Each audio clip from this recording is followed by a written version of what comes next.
Dicen que las historias y las leyendas provienen de todo el mundo, recorriendo miles y miles de kilómetros a través del viento y de las palabras, tanto de día como de noche, sin descanso alguno.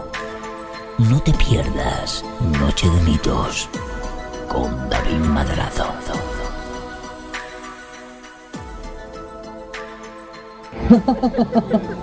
No voy así.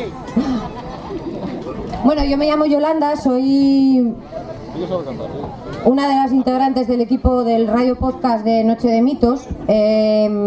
Antiguamente era conocido como Grupo Gaipo, no sé si alguno de vosotros nos conoce. Hemos salido en algunos programas de televisión, en Cuarto Milenio, en TPA, en RPA, bueno, incluso alguna vez en Antena 3.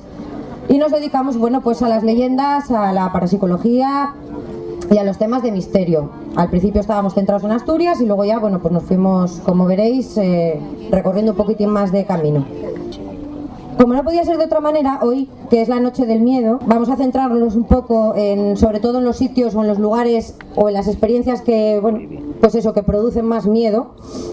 Estamos en un sitio, ahora mismo, bastante enfocado en ese tema, porque no sé si sabéis que en Asturias hubo poco, pero hubo también bastantes temas, hubo poco, pero hubo temas inquisitoriales. Tuvimos bastantes procesos de inquisición, muy pocos de ellos que terminaron en muerte. Uno de ellos sucedió aquí, en Verdicio, en el año 1536.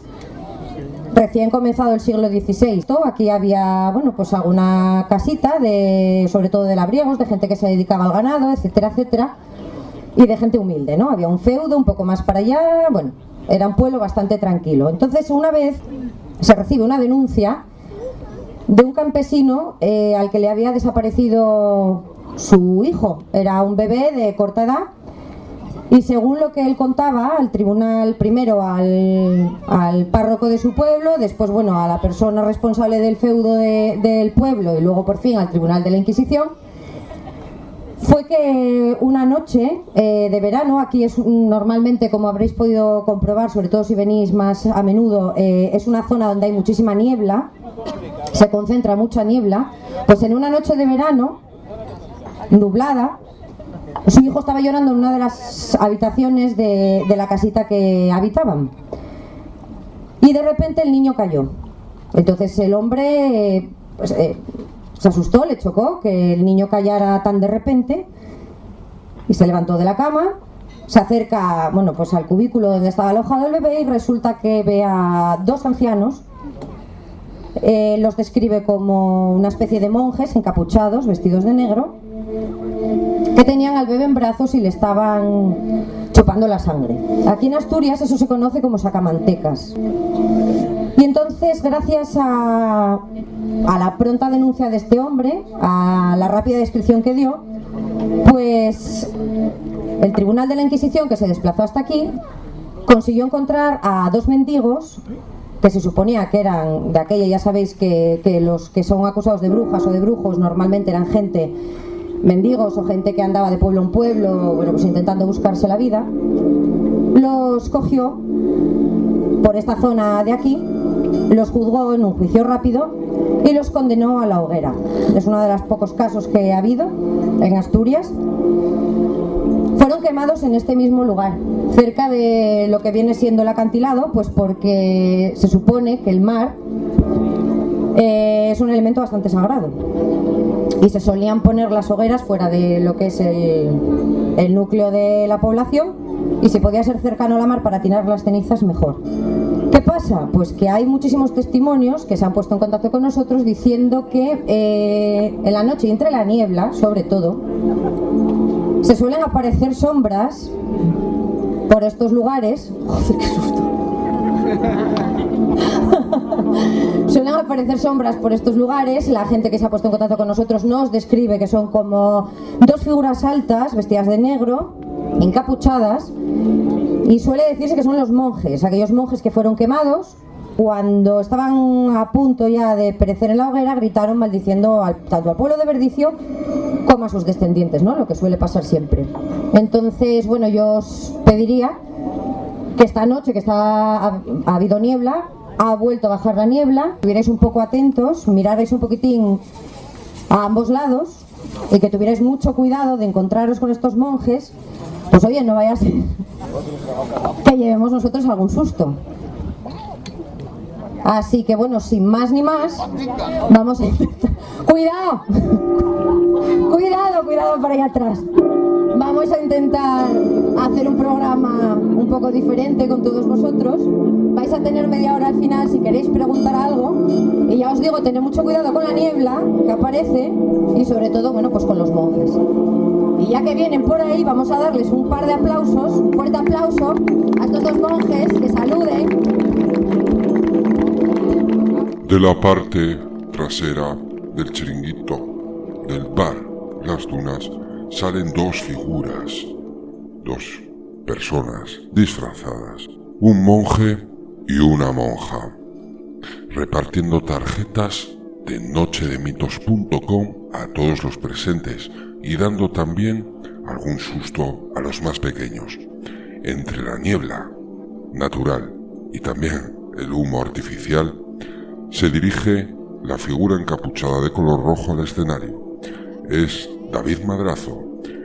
Y bienvenidos a este directo de Noche de Mitos, directo, programa podcast con público en Las Dunas de Verdicio del 14 de agosto del año 2016. La noche de miedo.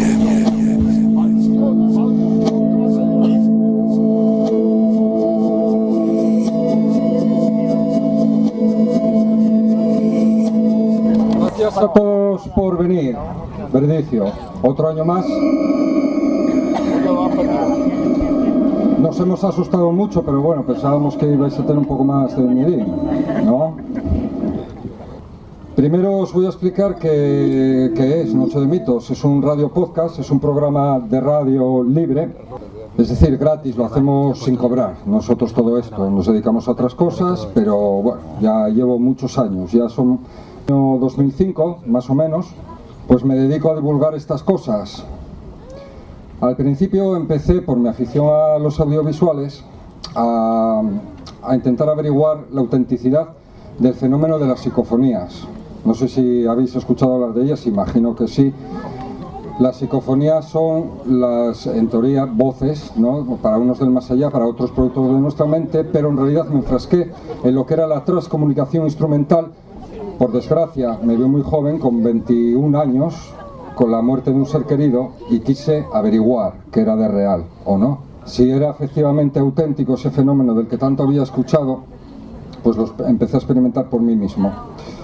Y empecé a obtener los primeros resultados después de muchas noches de experimentar por mi cuenta, lo que llamamos el laboratorio, ¿no? En medio de la noche, solo, en la habitación, pues con todo aislado de sonido, a sacar los primeros resultados que tardaron meses. Después de eso, empecé a exponerlo en mi página web.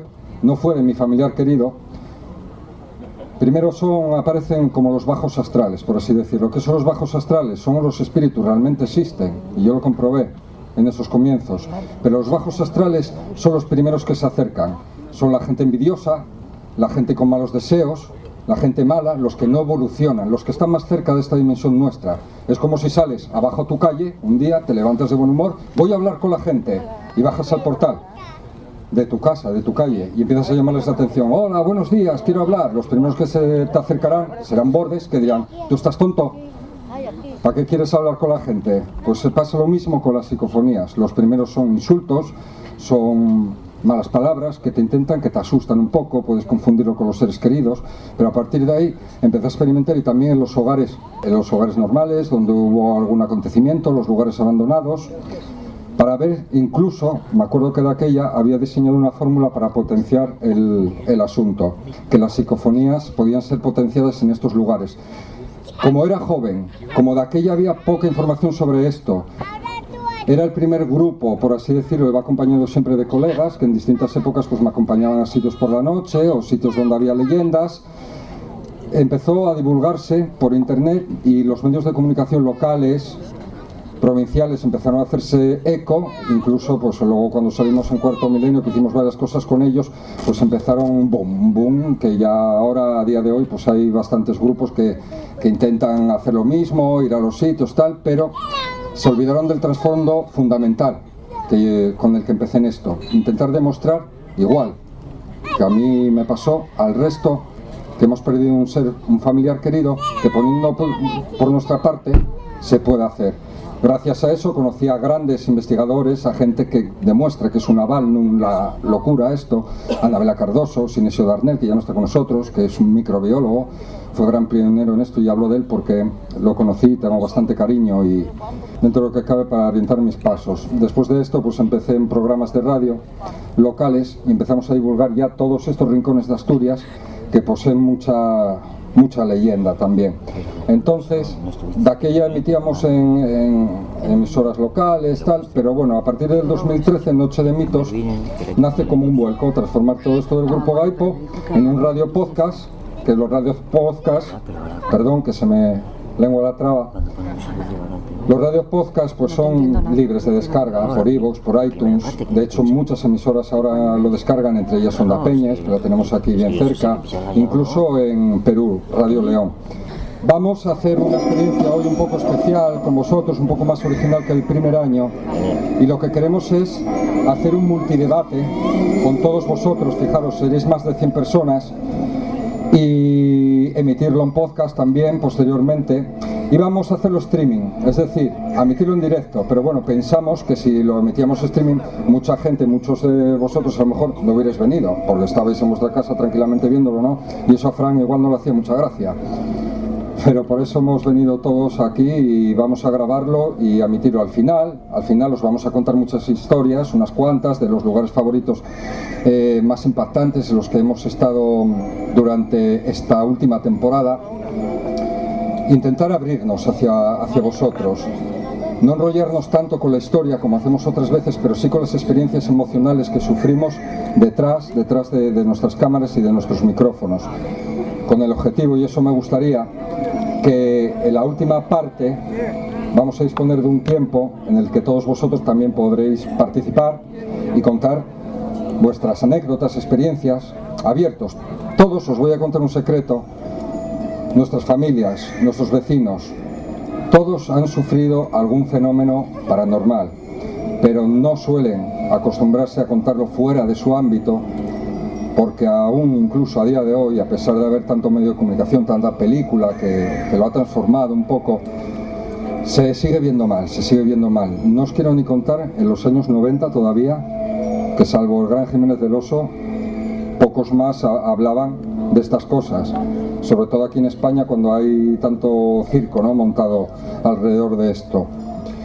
Nuestro objetivo siempre ha sido transmitir pues la parte seria, por un lado no, por todos los lados siempre serio, pero por un lado la investigación histórica y por un lado también la investigación psíquica.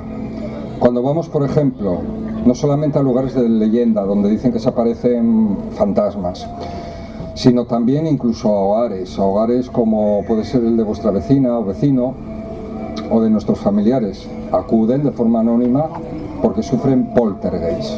¿Sabéis lo que es un poltergeist, no? Por la película, imagino, las películas. Cuando se mueven los objetos, cuando sufren apariciones, cuando un hogar está supuestamente encantado, ¿no? Pero muchos de esos hogares a los que acudimos están infestados, podríamos decir, pues sufren visiones de sombras. Cuando duermen se sienten aprisionados por manos invisibles.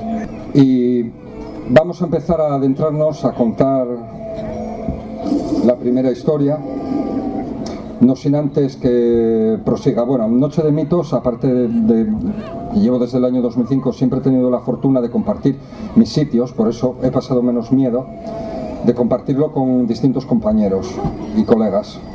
Hoy estoy con Yolanda Peón, yo soy David Madrazo y él Alejandro Abad. Y bienvenidos a un podcast con público de Noche de Mitos. Gracias.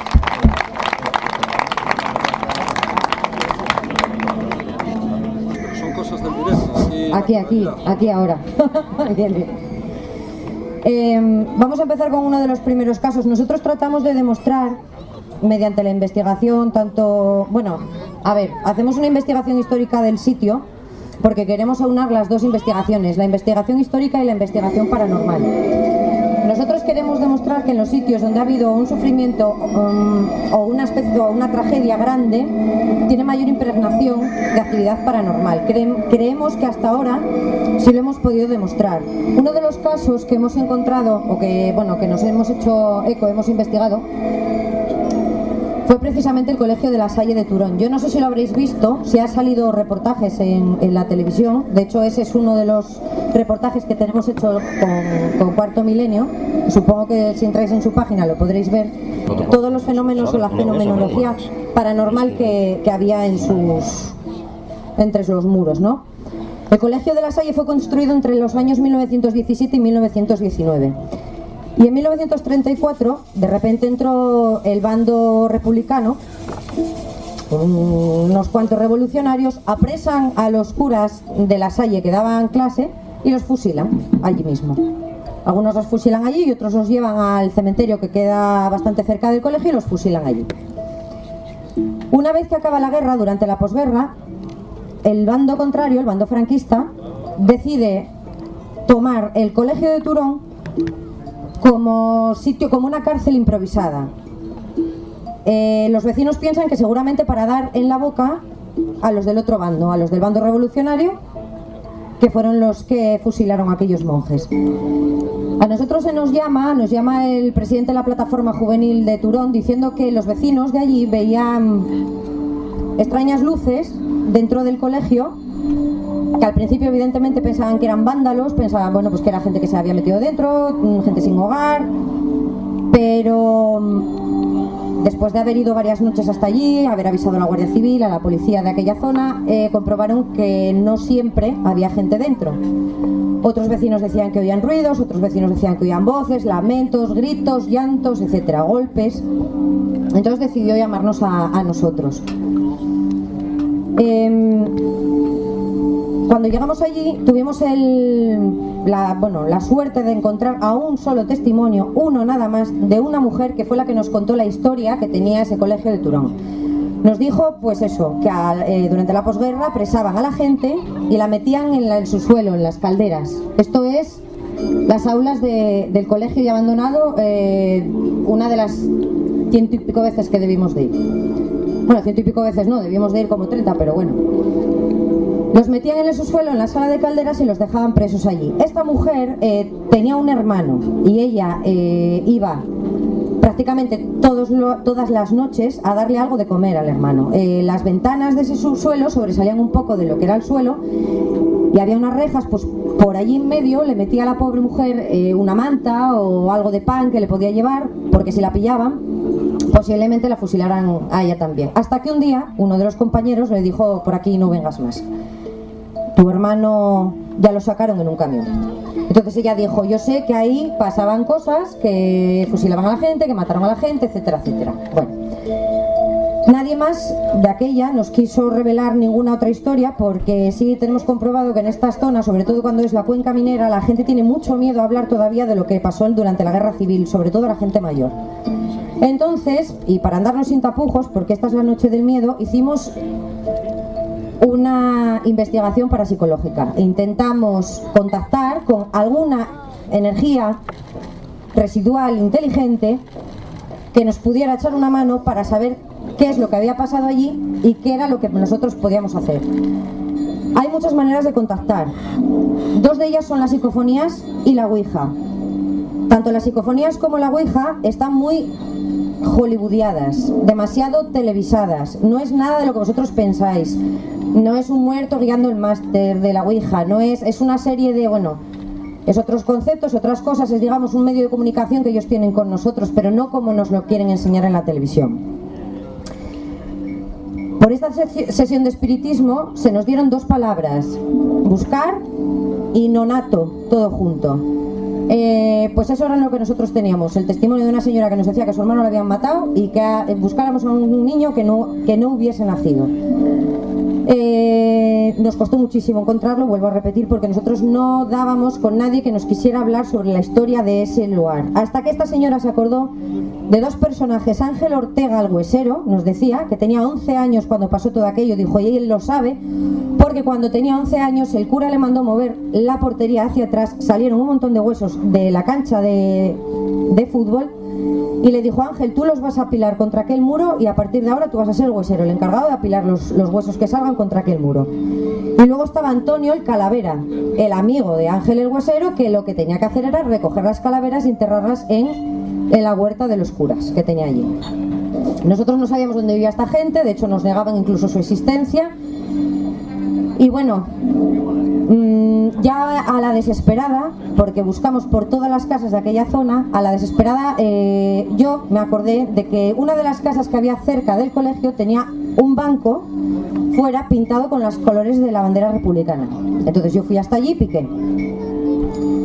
Sale un señor y yo le dije, mire, yo ya sé que me va a decir que no es verdad, que esto es mentira, que aquí no pasa nada, que tal que cual, pero yo estoy buscando a un señor que se llama Ángel Ortega el huesero. Y resulta que era él. Entonces él me dijo que todo lo que había pasado allí, que él era el encargado de llevar los huesos a enterrar, que su amigo era el encargado de llevar las calaveras a enterrar a la huerta de los curas, y que su tío, con el que yo tuve la fortuna de hablar, y si entráis en la web podéis ver el testimonio, el vídeo, era la persona que había perdido a un hijo porque a su mujer la habían matado embarazada de 9 meses. Le habían pegado un tiro en el colegio y la habían enterrado en el cementerio que había al lado. Ahí veis parte de la investigación histórica que llevamos a cabo desde el año 2007 en un colegio. ¿Qué pensabais? Que un colegio, claro, vos de pronto decís, un colegio, que va a haber ahí algún fantasma de algún profesor o algún niño?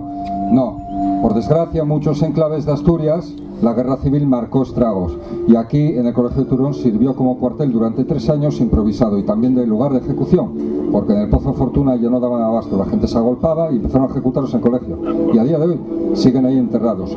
En la tele, por cuarto milenio, sí dijo Iker, dijo, esto fue la primera vez en la investigación parapsicológica, y fue en este caso en Asturias, por nuestra parte, que gracias a la investigación parapsicológica se destapa, se da a conocer el lugar de una fosa común.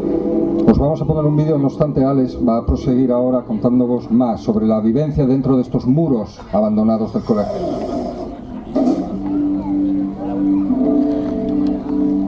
Hola, buenas noches.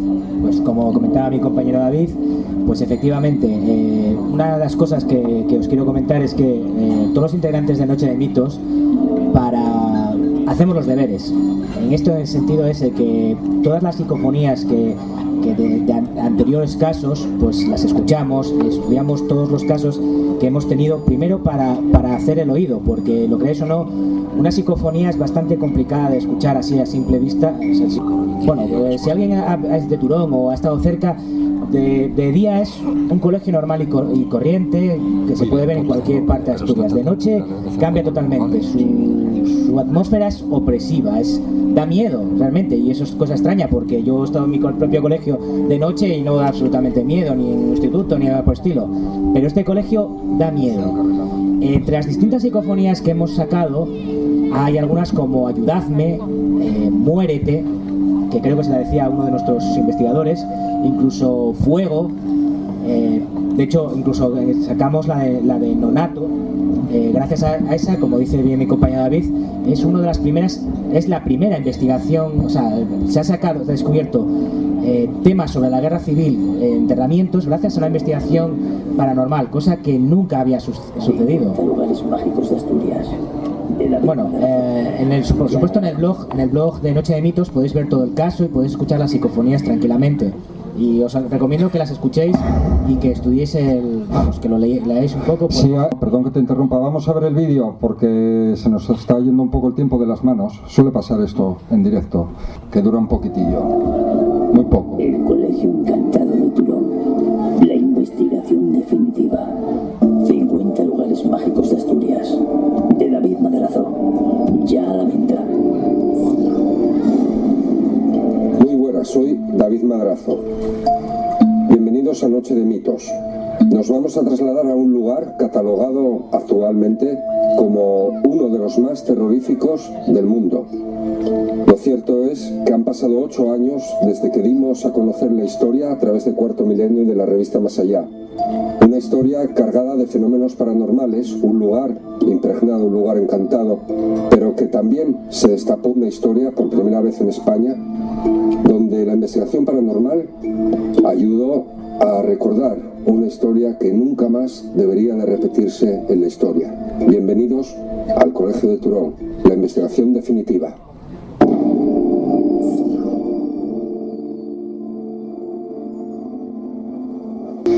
Lugares hay muchos en Asturias y por eso en el libro 50 lugares mágicos pues diréis, tantos lugares hay, esos y muchos más. Lugares donde existe la leyenda desde hace siglos y siglos, pues se ven xianas, se ven cuélebres, se ven apariciones, se ven fantasmas, y no es algo que alguien se haya inventado, por lo menos anteayer. Es algo que perdura en la tradición oral de los tatarabuelos a los abuelos y que normalmente tienen una raíz de verdad, y no es solamente cuentos, sino que muchas veces esa verdad marca un lugar antiguo de culto o sagrado, donde es cierto que se dan con esa fórmula que antes os comentaba a grandes rasgos, una fórmula que hay sitios que potencia los fenómenos paranormales, no solamente las psicofonías, las apariciones, que las cámaras se alteren, que las brújulas se vuelvan locas, todo, sobre todo fenómeno que va relacionado con el electromagnetismo. Parece ser que nosotros, nuestra inteligencia, cuando luego de morir perdura, esa energía se transforma y puede alterar los aparatos. De ahí tal vez el posible origen de las psicofonías, que no me voy a enrollar con ello, pero también del resto de fenómenos paranormales. Por eso en muchas películas, por ejemplo, veis que de repente hace frío, cuando va a manifestarse algo, empiezan a exhalar vaho, ¿no? Y eso es cierto, es un fenómeno que se llama termogénesis y que vivimos muchas veces cuando, por ejemplo, hacemos la Ouija, lo utilizamos como un instrumento muchas veces de espiritismo, con los sensitivos, y da muy buenos resultados, pero ojo, con mucha experiencia y siempre guiados por un experto. Nunca os adentréis como un juego, porque no es un juego, sino que es un instrumento que puede, si no es controlado, se puede desatar de las manos. Cuando se produce algo en la Ouija, por ejemplo, incluso el movimiento auténtico, ¿no?, del vaso del máster, el que no cabe lugar a dudas que lo mueva nadie, o que incluso se mueva algún objeto, se escucha alguna cosa rara alrededor, es cuando todos empiezan, sin lugar a dudas, a sentir frío, porque esas energías chupan la propia electricidad que nosotros funcionamos con ella también. Muchos de estos lugares en Asturias son lugares que el hombre de antaño supo marcar. El hombre, por ejemplo, del Neolítico, esos dólmenes tremendos que tenemos, por ejemplo, en Montareos, uno de los capítulos del libro, es una gran necrópolis, un gran cementerio antiguo, milenario, pero que para también muchas neoculturas actuales, sobre todo el tema esotérico, piensan que son puertas a otra dimensión. Y ya también el hombre de antaño lo pensaba, por eso primero fueron los hombres del Neolítico y después los de la Edad del Bronce, nuestros astures, que los emplearon como tumbas, hacían sus rituales, es decir, ellos ya sabían, ya conocían en el más allá y sabían que esos lugares sagrados pues lo eran, o abrían las puertas al más allá, o de cierta manera la tierra emite determinadas zonas que lo imposible se hace posible.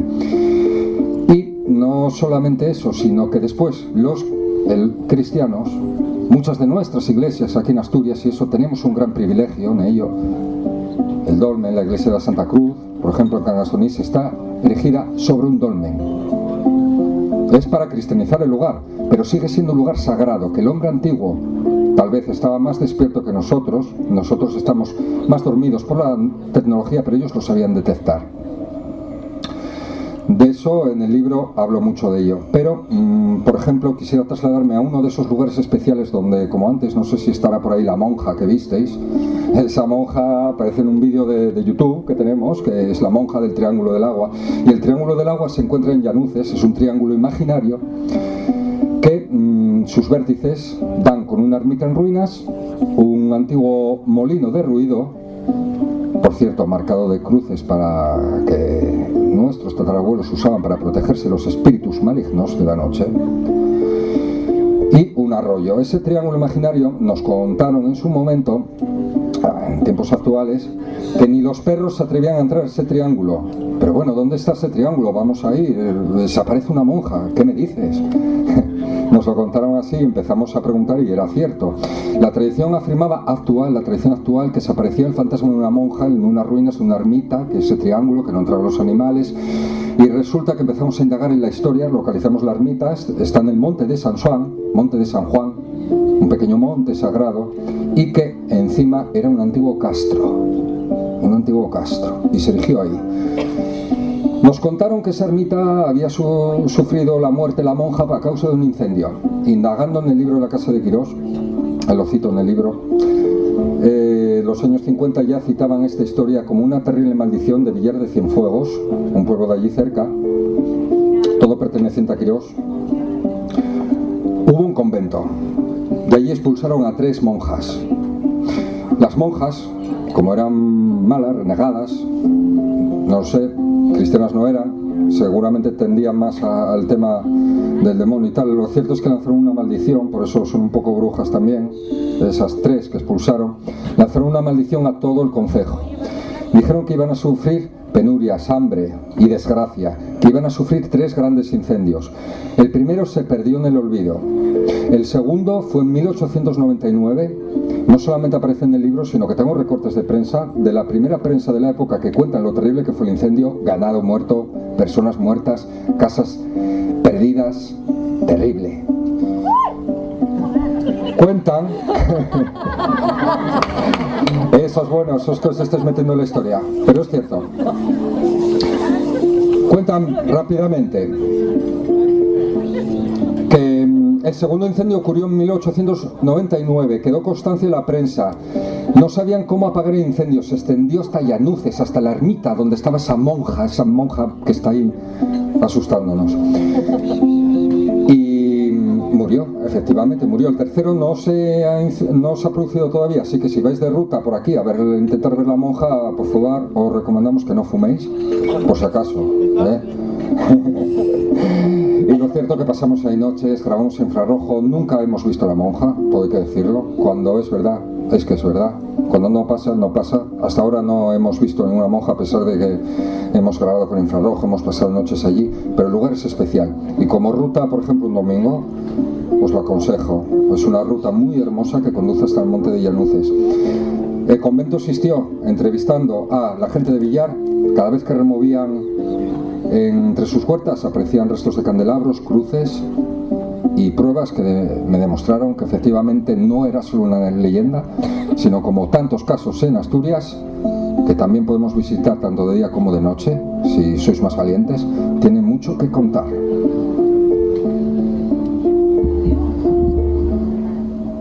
Bueno, y ahora yo os voy a hablar esta noche de un sitio especial para mí, y es el cementerio musulmán de Barcia. En el año 1936 fue creado este cementerio para los enterramientos de los regulares moros en la batalla de Escamplero, en Oviedo. Os recomiendo que lo vayáis a visitar porque es un sitio realmente impresionante. Más parece una fortaleza o un campamento militar que un cementerio.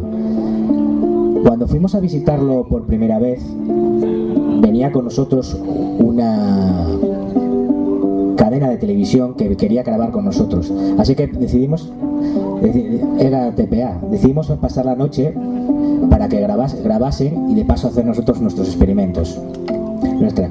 Para hacer distintas sesiones. Os voy a contar un poco la historia que tiene este monumento, este cementerio. Este cementerio no está acabado.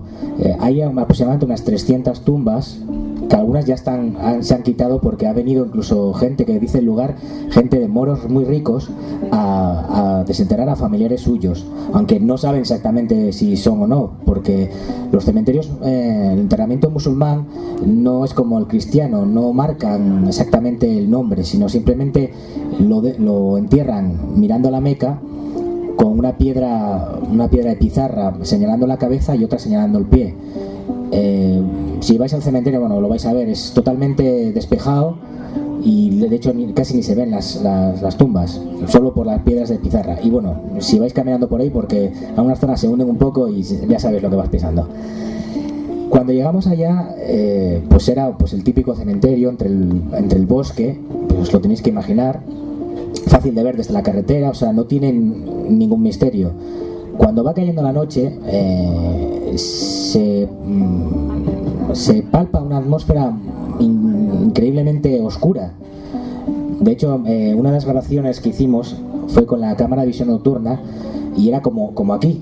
O sea, imaginaoslo como esta noche, aunque sin las antorchas, total oscuridad. A lo lejos, una luz de nuestro campamento. Y solo ir con una cámara de visión nocturna que veis un pequeño trocito de no más de 5 centímetros y vais caminando y pisando la hierba.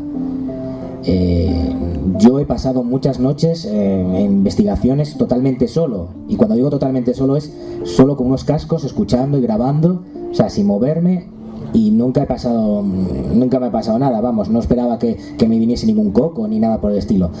Pero cada vez que iba alejándome más y más de mis compañeros, la sensación de que alguien me estaba observando y la sensación de cansancio era cada vez más apremiante. De hecho, cuando en el momento que mi compañero David me dijo deja ya de grabar, que ya es suficiente, cuando me di la vuelta y veo a lo lejos pues, la luz, lo reconozco, o sea, echa a correr porque vamos, iba a una velocidad media punta que parece un Ferrari. Entonces decidimos seguir grabando. De hecho hicimos varios experimentos, grabamos psicofonías, grabamos con un experimento que es con un ordenador, y una chica que venía con nosotros, que es una sensitiva, cuando iba yo con ella, íbamos con el detector de iones negativos. Vamos, para vosotros es lo que detectaría, digamos, la energía, ¿no? No, o sea, no funciona, si lo acercas a una televisión no funciona muy poquito, o sea, se detecta algo, la energía que pasa alrededor. Cuando ella llegó a un árbol que estaba justo en el centro, ella empezó a ponerse muy mala, blanca, y yo le dije, ¿qué te pasa? Me decía, tenemos que irnos de aquí. El cámara de televisión que iba todo el rato detrás nuestro grabando acababa de cambiar las pilas, nada, no hacía ni 5 minutos. Y cuando ella le dijo, por favor, no me grabes más, que quieren que nos vayamos, él insistió, precisamente por su compañera, por la jefa, dijo, sí, tú sigue grabando. Y de repente la luz hizo ¡puff! Y se fue. Él se quedó sorprendido, incluso la grabación se oye, la grabación de ellos, no la nuestra, sino la grabación de ellos, que dice, uy, pero se acaba de cambiar las baterías, ellos llevan un cinturón de baterías y la acaba de cambiar. Dice, qué cosa más extraña. Luego las luces que llevábamos nosotros, cada vez que el detector se movía, las luces parpadeaban todo el rato, parpadeando. Cuando paraba el detector, la luz quedaba normal. Y la verdad es que nos impresionó muchísimo, porque incluso grabamos muchas experiencias ahí, mucho material que podéis ver cuando queráis, incluso podéis verlo en el blog o podéis verlo en el libro de David, 50 lugares mágicos de Asturias, y para mí es uno de los lugares preferidos.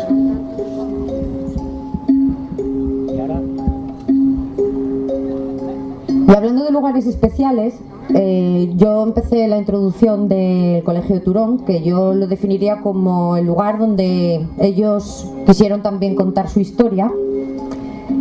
Nos trasladamos fuera de las fronteras de España, tuvimos la suerte de ir a varios enclaves misteriosos, entre ellos, pues ya os lo contaremos en otra ocasión, la isla de Poveglia en Venecia, y en esta ocasión nos fuimos a las catacumbas de París. En las catacumbas de París son unas antiguas canteras romanas de piedra caliza que en el año 1785 el cementerio de los Inocentes, que era el cementerio más grande que había en todo París, estaba superpoblado. La cantidad de cadáveres que se hacinaban hacían de París un lugar insalubre, lleno de enfermedades. Las amenazas de la peste, de todas aquellas enfermedades, hicieron que las autoridades decidiesen coger todos aquellos cadáveres, miles de ellos que se encontraban en aquel cementerio, y decidieron meterlos bajo tierra, en lo que son las catacumbas, ¿no? Lo que eran pues aquellas antiguas canteras romanas. Ya la creación fue bastante gótica, porque solamente se podían trasladar los cadáveres en carruaje, tapizado de negro y por la noche, para evitar un choque a los vecinos de París que, bueno, hicieran su vida normal. Según entras en las catacumbas de París, hay un letrero que te pone: detente, este es el imperio de la muerte. Una vez que trasladaron a todos aquellos cadáveres del cementerio de los inocentes, decidieron también trasladar a todos los cadáveres que había en el resto de los cementerios de París. ¿Qué consiguieron con eso?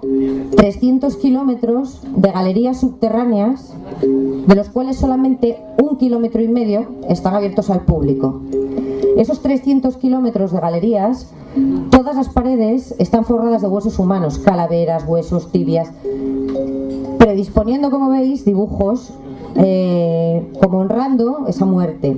En cada zona hay un letrero donde te pone de qué cementerio ha venido y cuáles eran las fechas en las que se han trasladado, de qué fecha a qué fecha se ha trasladado a aquellas catacumbas.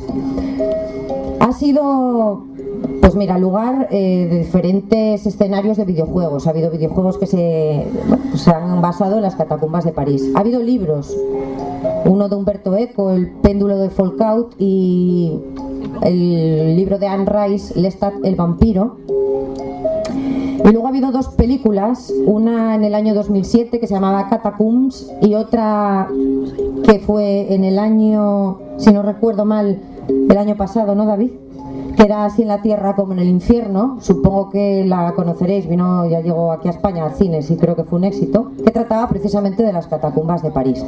Esta última película sí es cierto que tiene parte de realidad de lo que pasa en aquellas catacumbas. Cuando nosotros visitamos aquella zona, quisimos publicar en el blog para que toda la gente que nos sigue lo pudiera ver y pudiera, compartir con nosotros ese lugar. Siempre pedimos permiso a todos los sitios a los que vamos para poder publicar tanto audio como fotografía, y si podemos sacar además algún testimonio, pues mejor que mejor. Con lo cual nosotros llegamos allí y con todo nuestro morro de nuestra cara morena pedimos hablar con el responsable de las catacumbas, con la sorpresa de que el buen hombre pues accedió. Y nos contó que muchas de las cosas que aparecían reflejadas en la película es verdad. Repito, son 300 kilómetros de túneles que recorren París. Yo recuerdo que él señaló arriba y dijo: arriba París 1 millón, aquí abajo 3 millones de personas. Hay muchísimas entradas a las catacumbas de París.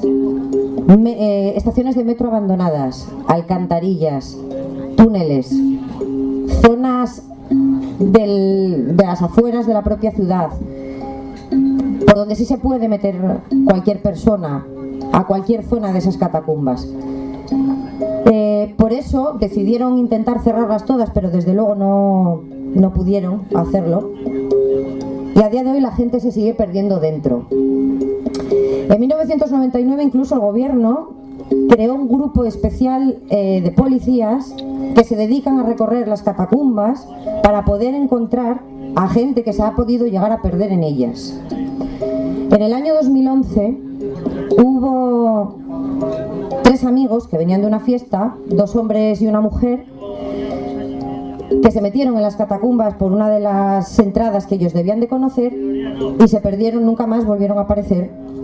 Sí apareció una nota que tengo por aquí transcrito literalmente, que al parecer nos contaba, que ponía: son las 6:30 del miércoles 27 de julio, estamos perdidos y nos dirigimos hacia el sur. Este caso ha salido en el periódico Le Parisien y, como repito, no han vuelto a aparecer estos hombres. Se ha creado un grupo de, de amantes de las catacumbas que se llaman Catafix, de catacumbas, que son amantes de estos túneles. Son gente sin ánimo de lucro, que es para ellos un hobby. Ellos ayudan de vez en cuando a la policía.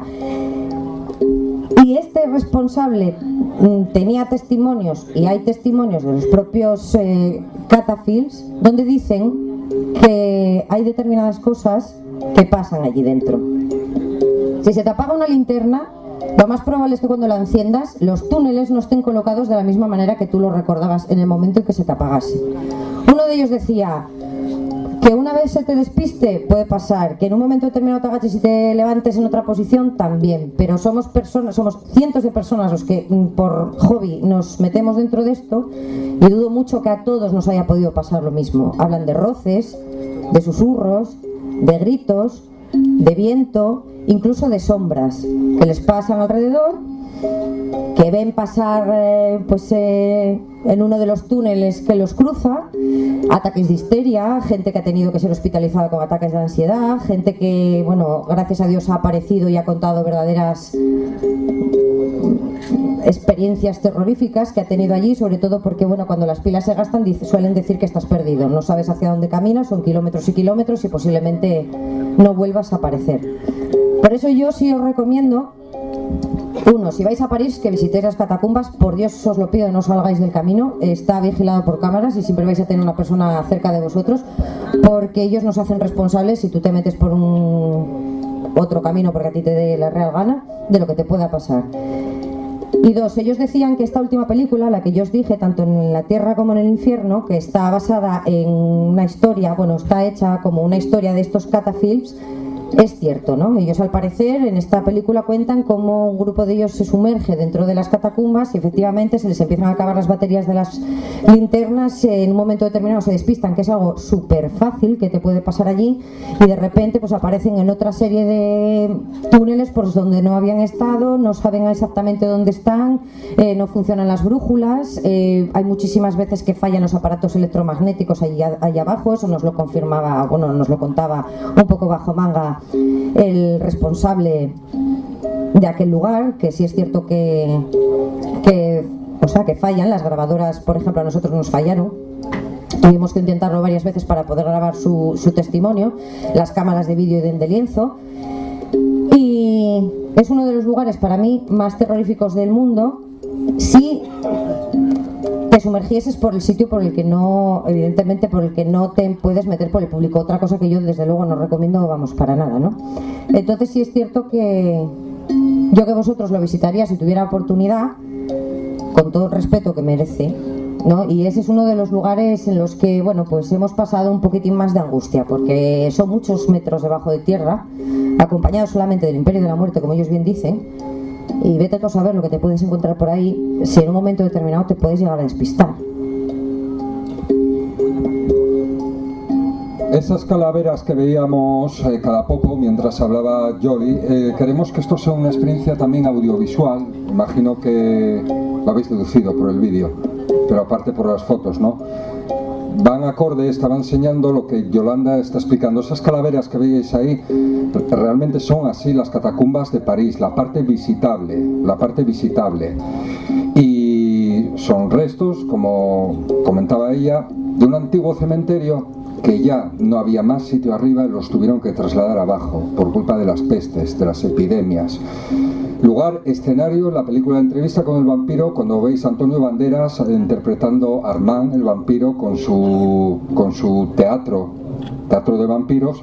Ellos vivían ahí en esa parte de las catacumbas de París, inaccesible, pero accesible para los que hacen esas entradas ilegalmente, porque si los pilla la policía les cae una fuerte multa, y aparte de lo peligroso que puede llegar a ser. Lo que sí es cierto que tuvimos la suerte, aparte de permitirnos estar, pues como no solamente como turistas, ¿no? Gracias al responsable de allí, nos mimó bastante y nos permitió estar solos en ese sitio. Y hubo partes, y yo os lo prometo, donde estaban tantos restos de calaveras, alguna taladrada, y eso demuestra que fue muerta por asesinato, no de muerte natural. Un frío, una angustia, un mal rollo. Y no sé qué os parece, pero bueno, vamos a adentrarnos a otro lugar. Quiero contar otra historia. Vamos a pasar ya a la segunda parte para viajar a otro lugar con vosotros y contaros también más anécdotas de terror.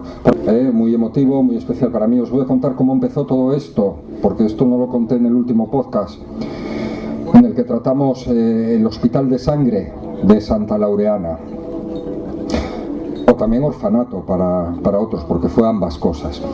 En el 2008 conocí a Mario. A raíz de ahí hice gran amistad con él y hoy digo que es mi amigo Mario.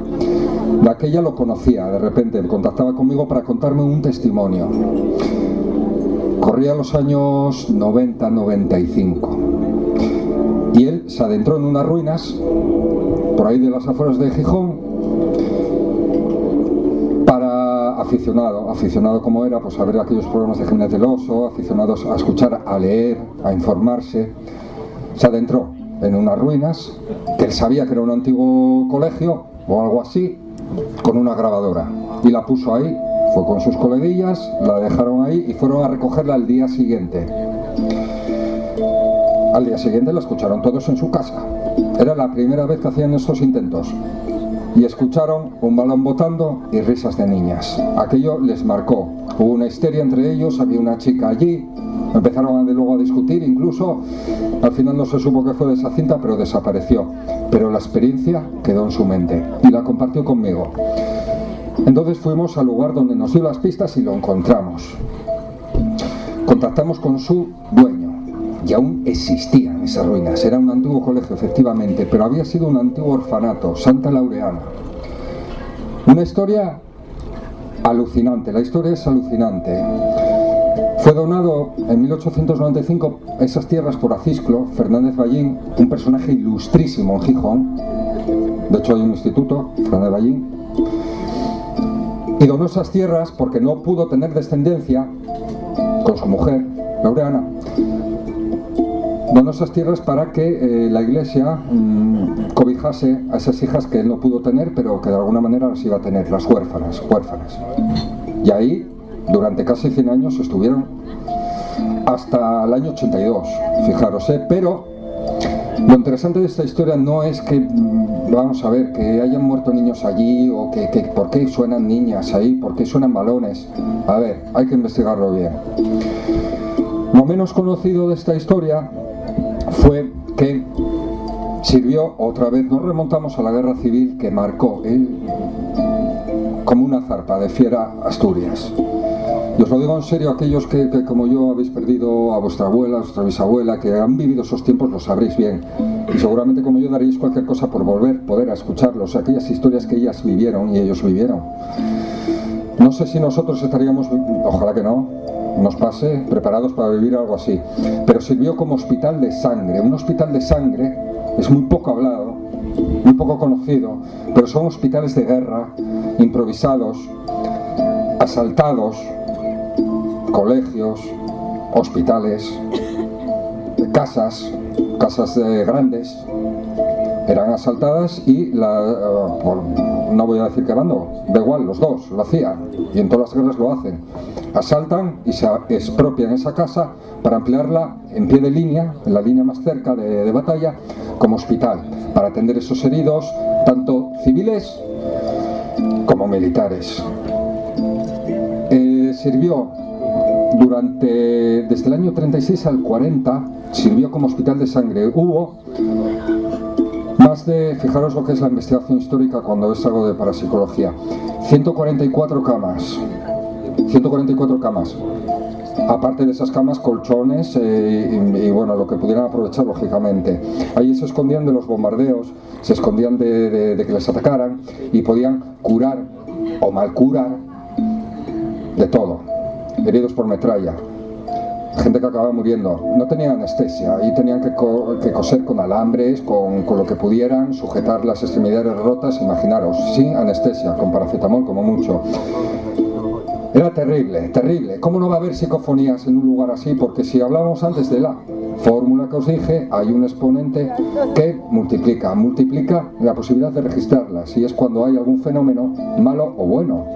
Porque nuestra energía cerebral es muy poderosa, la mente humana es muy poderosa, tanto que puede perdurar después de la muerte y puede llegar a impregnar los lugares, por tragedias, por discusiones, por muchas cosas. Antes hablaba de las envidias, asesinos, ladrones, los malos deseos. Cuando queremos aferrarnos a lo terrenal, nos impide evolucionar. Cuanto menos apegados estemos a la materia, menos defectos tengamos, más evolucionados estaremos. Por lo contrario, cuanto más negativos, más mundanos, más viciosos, más arrastrados, vais a vagar por ahí, así que portaros bien.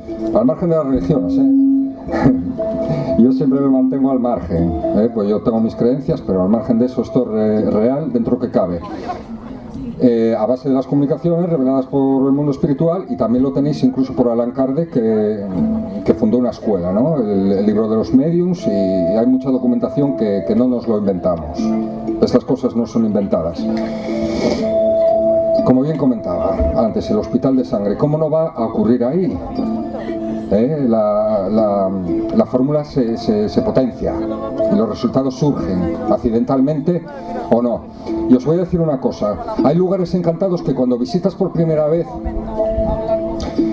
si hay algo ahí realmente, si hay un poltergeist o algo que lo produzca, si él está tranquilo, imaginaros que vosotros sois un fantasma, un espíritu, y estáis felices durante la eternidad en un lugar vinculado, o porque habéis muerto ahí, o porque os han matado, y pasan años que vosotros perdéis lo que es la lógica del tiempo. Vienen unos chavales a hacer luego meter un pitido en esto, por la noche. No nosotros, pueden ser cualquiera, unos gamberos o lo que sea. Pues esas primeras veces a lo mejor hacen tanto esfuerzo para producir un fenómeno que les asuste y marcharse, escopetados. Un golpe, unos ruidos, incluso, oye, puedes escuchar un grito que se llama mimofonía en el mundo de la parapsicología. Eso nos ocurrió, por ejemplo, en unos sitios que hablaremos después, en Obona. Claro, la primera vez ocurre, pero ¿qué pasa con nosotros? Que como pase eso, volvemos. Y entonces ese espíritu dice, ¿para qué lo voy a hacer más? Si estos pesados, en vez de espantarlos, los atraigo más, encima de esforzarme. Y eso pasa. Contado un poco así, cercano, Como espero que luego habléis vosotros en la última media hora. En el hospital de sangre nos trasladamos, gracias al dueño, incluso compartimos experiencias ahí con él alguna vez por la noche, a ese hospital de sangre. Las monjas fueron expulsadas, es un detalle importante que me gustaría contar. Carmen Marín, la madre superiora, tuvo que marchar con sus niñas, la mayor de 18 años, la más pequeña con 8, huérfanas, a refugiarse a una casa en Deva. Después de ahí tuvieron que marchar de Asturias. Sin embargo, las monjas volvieron en el año 39 para ayudar, porque era el sitio suyo, y dijeron, vamos a ayudar por lo menos a los heridos de la guerra, no, de la posguerra, todavía había ahí. Así que imaginaros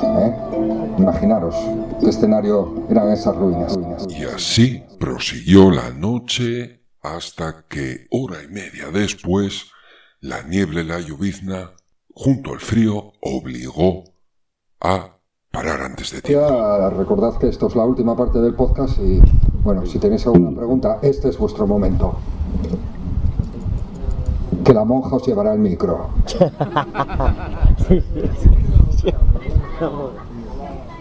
Si no se estampa mientras camina.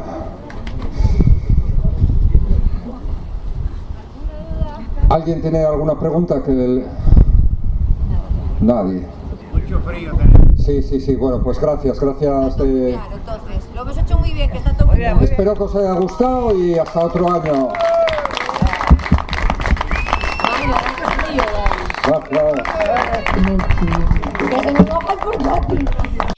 Visita nuestro canal de YouTube. Aquí te ponemos un adelanto de lo último que puedes ver.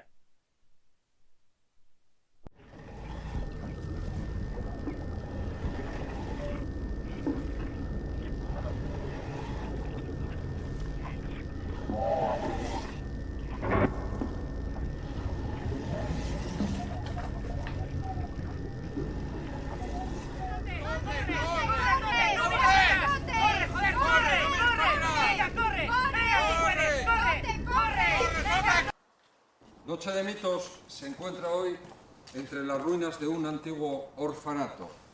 Vamos a grabar para ustedes un fenómeno tan antiguo como la misma naturaleza, las luces de Somió. Junto a mí el último vecino que pudo contemplarlas, Acisclo. Buenas noches, pero antes de empezar quería recordarte que este fenómeno no se ve desde la época de la Guerra Civil, Así que 80 años sin aparecer. Y vas tú y pudiste contemplarlas la semana pasada. Sí, tuve la suerte de verlas al amanecer. Por aquí comentan que se ven cuando se hace de día. Tote, ¿qué estás haciendo? David, tío, las luces. Vamos a ver esto.